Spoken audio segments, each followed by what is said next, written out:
everyone. So today we have to start the growth-oriented definition of economics. Till our yesterday's class, we have already completed the 3 definitions. Now this one is a big definition. आपके लिए थोड़ी सी बड़ी है, ज़्यादा content है इसमें, समझते जाइए step by step. According to Samuelson, यानी definition दी किसने थी? Samuelson ने दी थी. Spelling याद रखनी. According to Professor Samuelson, what is economics? Again economics is a study. आपके लिए सब्जेक्ट है, यानी ये एक स्टडी है. किस चीज की स्टडी?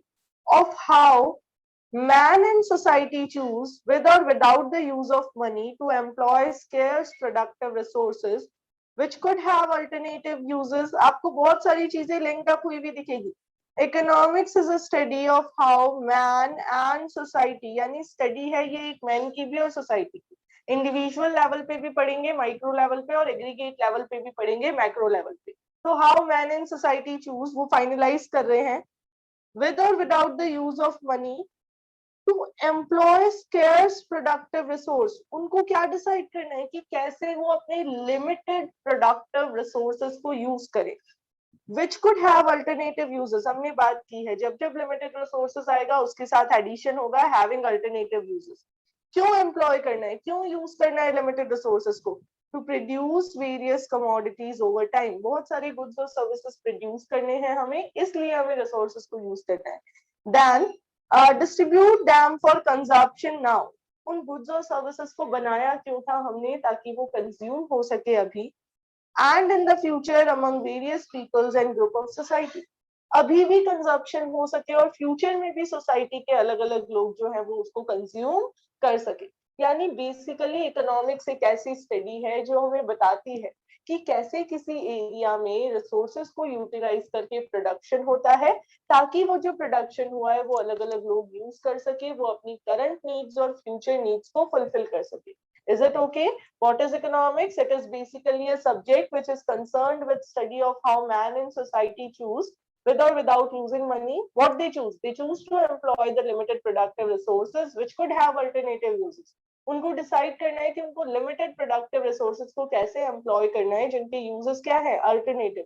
क्यों यूज करना है? To produce various commodities over time, commodities को प्रोड्यूस करने के लिए, and to distribute them for consumption now and in future. अभी भी कंजप्शन हो सके, फ्यूचर में भी हो सके. किसमें कंजप्शन कौन करेगा? Various peoples and group of society. Is it okay to everyone? Learn करना पड़ेगा. आगे देखिए. Samuelson's definition tells us how economics is a social science and it is mainly concerned with the way how society employs its limited resources for alternative uses. So it is a modified version of scarcity definition.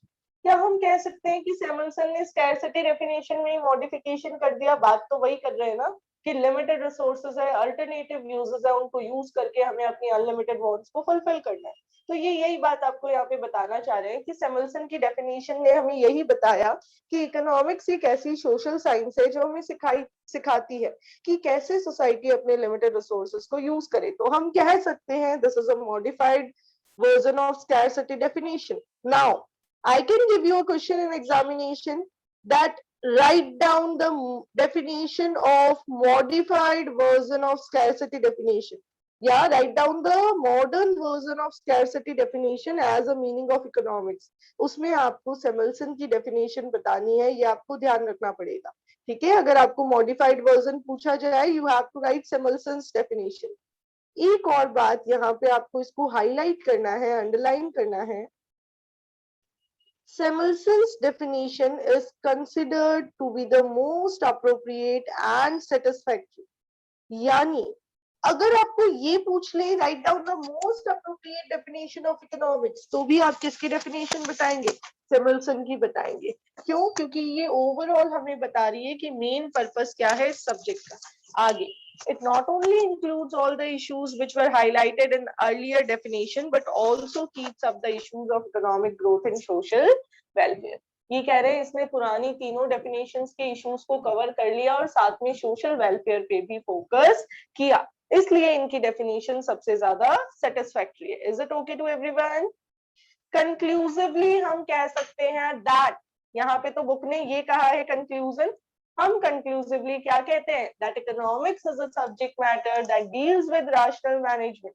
of limited resources having alternative uses in order to get maximum satisfaction of unlimited human wants. ये हम कहते हैं, आप ये भी लिख सकते हो conclusively, और चाहे तो ये बुक वाली डेफिनेशन लिख सकते हो। बुक में क्या लिखा हुआ है देखिए, सैमुअल्सन वाली डेफिनेशन को कंक्लूजन में लिखा हुआ है, थोड़ी सी एडिटिंग करके। Economics is a study of how people and society choose to employ scarce resources. एक स्टडी है जिसमें हम देखते हैं कैसे लोग और सोसाइटी लिमिटेड रिसोर्सेज को यूज करती है। लिमिटेड रिसोर्स के साथ हमेशा ऐड होगा that could have alternative uses. क्यों करना है? In order to produce various commodities जो हमारी वांट्स को सेटिस्फाई करे, and to distribute them for consumption among various groups and persons of the society.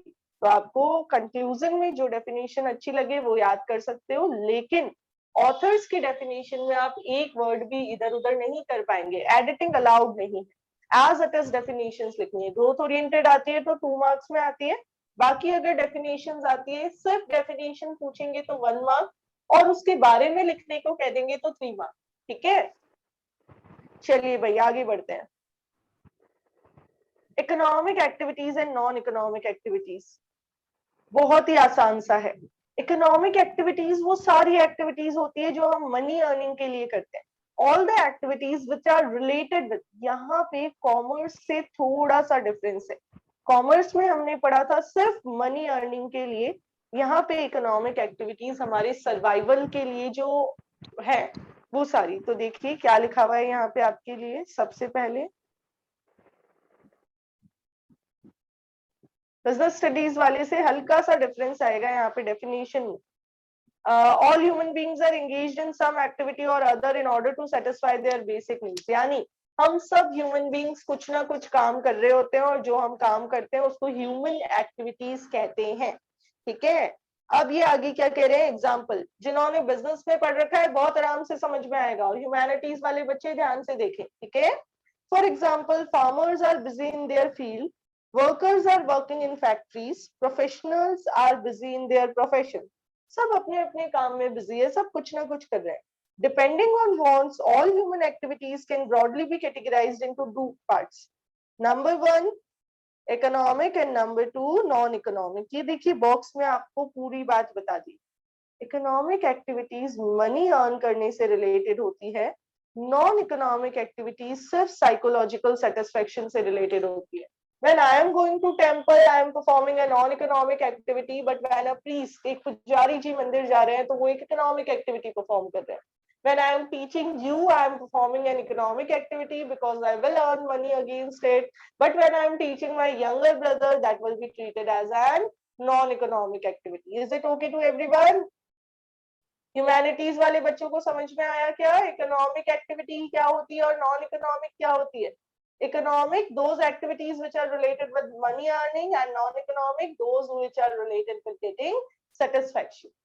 Same काम कभी इकोनॉमिक हो सकता है, कभी नॉन इकोनॉमिक हो सकता है, डिपेंड करता है हमारे पर्पस पे। फाल्गुनी बेटा, do you want to ask something? Yes, ma'am. Good morning, ma'am. Very good morning बेटा। मैम साइकोलॉजिकल सेटिस्फैक्शन आपने भी बोला, तो साइकोलॉजिकल क्या होता है? साइकोलॉजिकल यानी हमारे मेंटल सेटिस्फेक्शन, हमें मन से और दिमाग से कोई काम करके अच्छा लगे। जैसे हम मंदिर जाएंगे तो we will get psychological satisfaction, our mind will feel relaxed, our heart will feel happy कि yes we have done something good. If I am cooking for my younger sister or brother, then this will give me psychological satisfaction. Is it okay?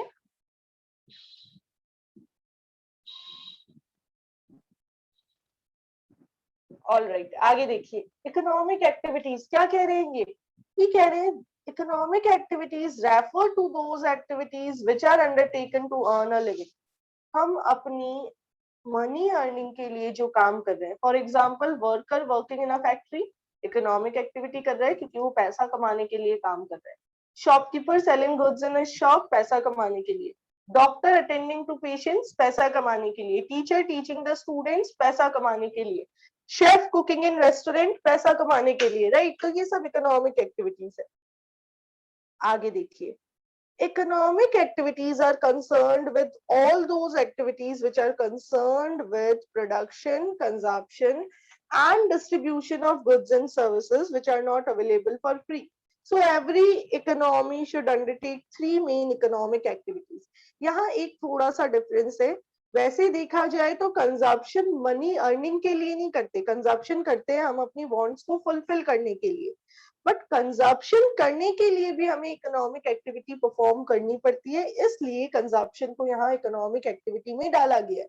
ठीक है, consumption पहले production होगा, goods और services produce होंगे जिससे लोगों को income मिलेगी, फिर उस इनकम से लोग कंजप्शन करेंगे और फिर उसी इनकम का आगे डिस्ट्रीब्यूशन भी होता है. तो ये सारी चीजें जो है ये यहाँ पे इकोनॉमिक एक्टिविटीज के अंदर आती है. तो देखिए क्या लिखा हुआ है. Number one, economic activity number one, consumption. Consumption is an economic activity which deals with the use of goods and services for the satisfaction of human wants.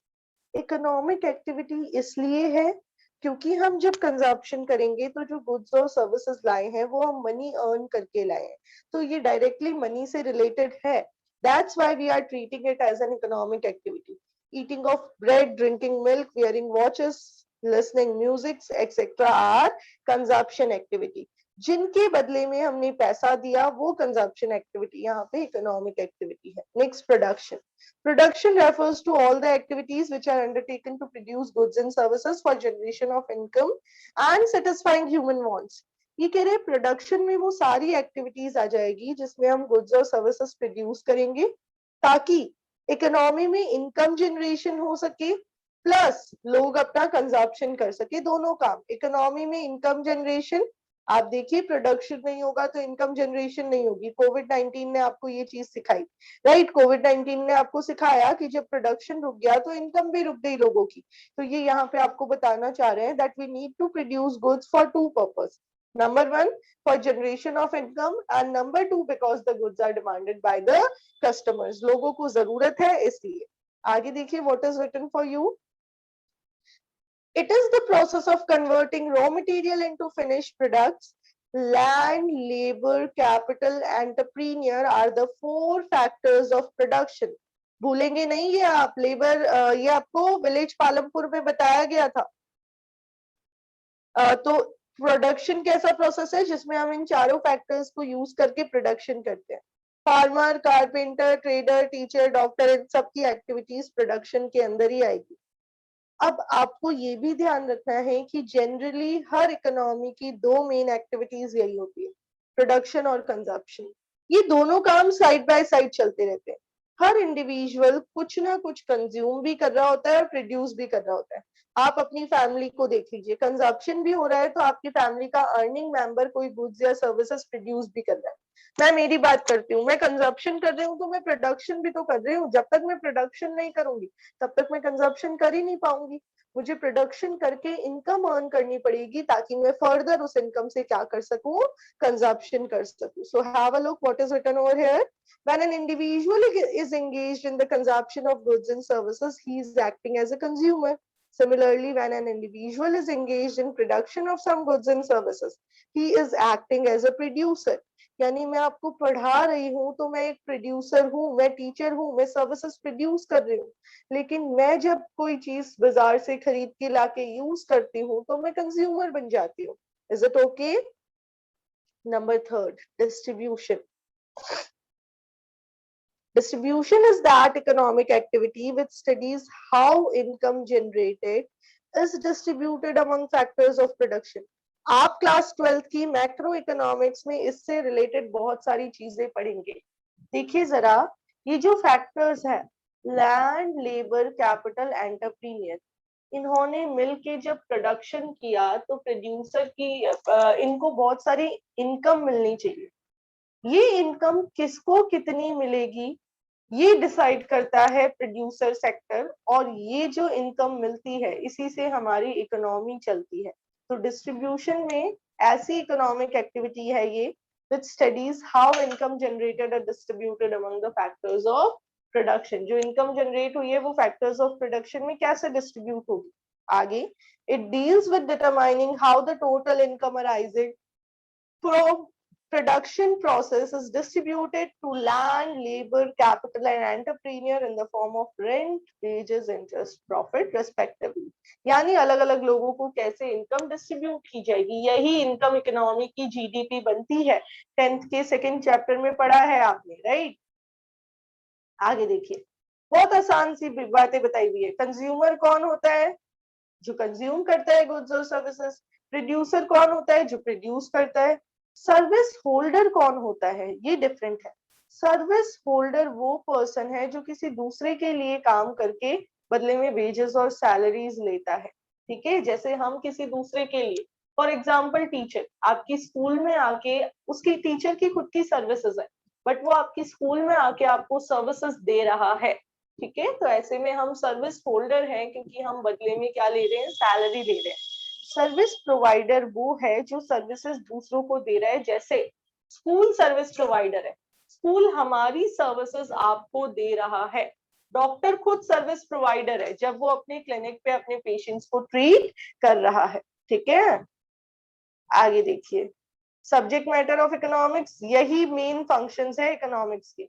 Yes, Pankaj want to ask something. Yes, beta, you can unmute and speak. Ma'am, then teacher is also service provider. Bilkul, teacher is service provider as well as service holder. When a teacher is working in any organization and getting remunerated in return, he will be treated as service holder. And when the same teacher is providing his services in his own tuition center, then he will be treated as service provider. Is it okay? Is it okay, Pankaj? All right. चलिए आगे बढ़ते हैं। So the main activities of economics are consumption, production, exchange. Exchange यानी the process by which we just get the goods and services and producer gets the income, right? Then distribution we have already discussed. Public finance, this is also important. अब government का भी तो role होगा, तो government का role होते ही यहाँ पे पब्लिक इकोनॉमिक्स आ जाएगी, जहाँ पे गवर्नमेंट डिसाइड करेगी कि कैसे इकोनॉमी को रन करने के लिए हमें फाइनेंशियल मैनेजमेंट करना है।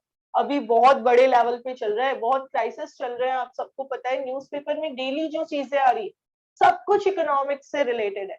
कल की ही न्यूज में आया था कि गवर्नमेंट अब अनएम्प्लॉयमेंट, और कल नहीं परसों हमने डिस्कस भी किया था, गवर्नमेंट अनएम्प्लॉयमेंट को रिमूव करने के लिए कैसे अपना इन्वेस्टमेंट बढ़ाएगी। तो ये सब इकोनॉमिक्स है, ठीक है। तो ये सब्जेक्ट मैटर ऑफ इकोनॉमिक्स के कुछ सेक्शंस हमें स्टडी करने पड़ते हैं। अब आ जाते हैं नॉन इकोनॉमिक एक्टिविटीज में। Non economic activities simply the activities जो मनी अर्निंग से रिलेटेड नहीं है, जो हम पैसा कमाने के लिए या वेल्थ क्रिएशन के लिए नहीं करते, अपनी खुशी के लिए करते हैं। एग्जाम्पल्स गिवन है, housewife cooking food for her family, money नहीं अर्न करेगी वो उसके बदले में। Teacher teaching his own son, पैसा नहीं कमाएगा अपने बेटे को पढ़ा के, ठीक है। आगे देखिए, in non economic activities there is no expectation of any kind of monetary reward और बेनिफिट, पैसे की कोई एक्सपेक्टेशन नहीं होती है। They are inspired by sentimental reasons and are performed out of love, sympathy, sentiments, patriotism, etc. ठीक है, हम अपने फीलिंग्स के लिए जो काम कर रहे हैं वो नॉन इकोनॉमिक एक्टिविटी है। Some examples are given. Charitable activities, जैसे मैंने ब्लड डोनेशन कैंप में जाके ब्लड डोनेट कर दिया, फ्री एजुकेशन दे दी किसी नीडी स्टूडेंट को। सोशल एक्टिविटीज, गेट टुगेदर्स कर लिए, पार्टीज कर ली, ठीक है। पॉलिटिकल एक्टिविटीज जो अलग अलग लीडर्स ने परफॉर्म की सिर्फ अपनी रेप्यूटेशन के लिए, अगर मैं बात करूं पॉपुलैरिटी गेन करने के लिए वो, और रिलीजियस एक्टिविटी हम जो भी कर रहे हैं, तो ये सारी नॉन इकोनॉमिक एक्टिविटी है। बस इसी के साथ आपका चैप्टर कंप्लीट हो जाता है। क्या क्या पढ़ा आपने चैप्टर में? बहुत limited content, 4 definitions of economics and then the meaning of economic activity and non-economic activity. That's it. इसके अलावा हमने इसमें कुछ भी नहीं पढ़ा, राइट? हमने बस इतना ही डिस्कस किया है इस चैप्टर में। तो चैप्टर कंप्लीट है, आराम से अपने नोट्स बनाइए, कुछ ज्यादा नोट्स नहीं है, सिर्फ 4 definitions है, और economic activity, non economic activity का मीनिंग और एग्जाम्पल, और इकोनॉमिक में इन तीनों का मीनिंग। दैट्स इट, आपका चैप्टर कंप्लीट हो गया है। Yes Falguni, you can unmute and speak. Ma'am separate copy बनेगी क्या स्टैटिस्टिक्स के लिए? बिल्कुल बेटा, you have to make 2 different registers, one for micro and one for statistics, and आपका रजिस्टर A4 साइज का होगा, ठीक है। A4 साइज का रजिस्टर ही बनाइएगा, छोटा वाला रजिस्टर नहीं बनाना है। रीजन ये है कि आगे जब हम न्यूमेरिकल्स करेंगे तो आपको बड़े कॉलम्स बनाने पड़ेंगे जो आप छोटी कॉपी में अच्छे से नहीं बना पाएंगे। Yes Pankaj, you can unmute and speak. Ma'am, will this chapter be considered for beta? Yes, beta. Whenever your exams will be conducted, you just keep it in mind that your completed syllabus till that date, out of that completed syllabus, we will be giving you 80% portion. Okay. Most probably, जब भी अब आपके paper होंगे, we will be giving you both the chapters of micro that we have covered and this chapter of statistics. Anyone else? कल का paper discuss कर लेते हैं, राइट? एंड मेक श्योर, मैंने आपको ये जो चैप्टर का पीडीएफ फॉरवर्ड किया है बेटा, I have forwarded you all the content, जितनी भी बुक में इसमें क्वेश्चंस है वो सब दे दिए हैं। तो अब आपका टास्क है इन क्वेश्चंस को रीड आउट करना।